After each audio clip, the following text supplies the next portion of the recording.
Hello, I'm Tony, and today we're going to be looking at Crossed Swords, a game free from Prime Gaming until the end of October 2023. This is yet another SNK game, which is labelled as an RPG in the genre section in the Amazon Games Launcher. I've no idea why, it's really not, which was a bit disappointing for me as a fan of them. So, what is this game actually? Well, it's really simple. It's a reaction game, teamed up with a fighting game, where it's essential to parry an attack before striking out yourself. It's basically Dark Souls.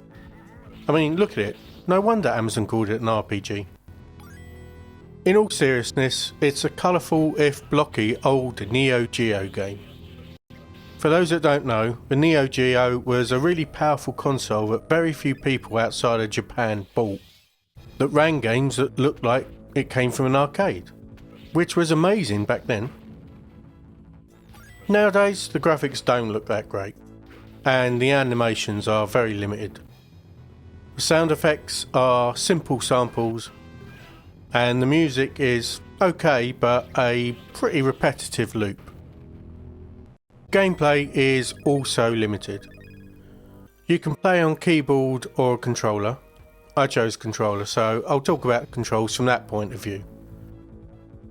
Keys and buttons can be rebound, but by default, left and right on the D-pad moves you left and right. Up on the D-pad blocks high, and down blocks mid. X slashes at the enemies that attack you one by one, even if there's several of them on screen, which is nice and just like in films.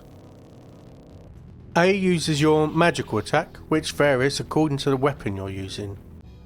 Right trigger, among other buttons, uses some health to do a barrage of attacks, which might be worth it sometimes. Enemies appear on screen and attack you. Each have 2 attack animations, either the high or mid attacks, and you have a split second to press the right block button, then attack back. It felt to me that there wasn't a huge amount of time given to react here, though maybe I'm just really slow now.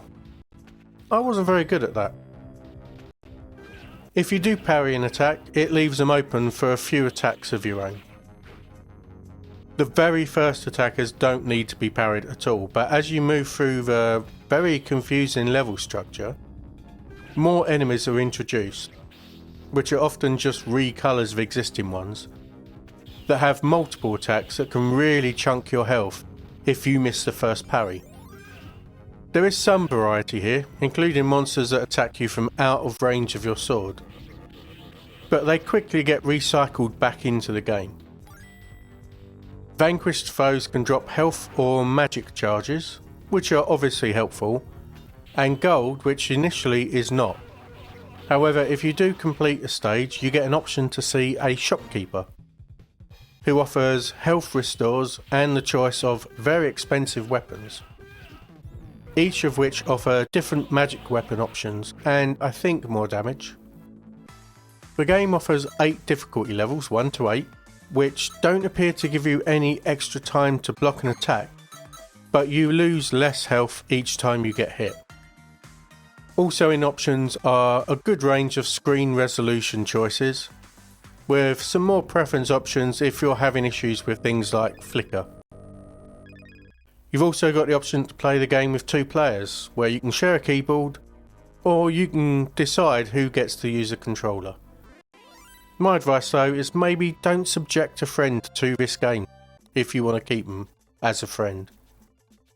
Honestly, that's Crossed Swords. There's not much else to it. I found it annoyingly difficult. I decided to see more of the game, so put it on 1 difficulty and continued when I ran out of health, which I did so often the game should have just made me immortal. It wasn't worth it. It gets so repetitive. Yeah, I found it really unengaging, and in no small part because I just could not react quickly enough. If you watch this and it seems appealing and you've got good reactions, then by all means go for it. but this game was 100% not interesting to me. I don't recommend this game to anyone. Okay, I'm off now because crossed swords made me cross. Thanks for watching, and I'll talk to you soon. Goodbye.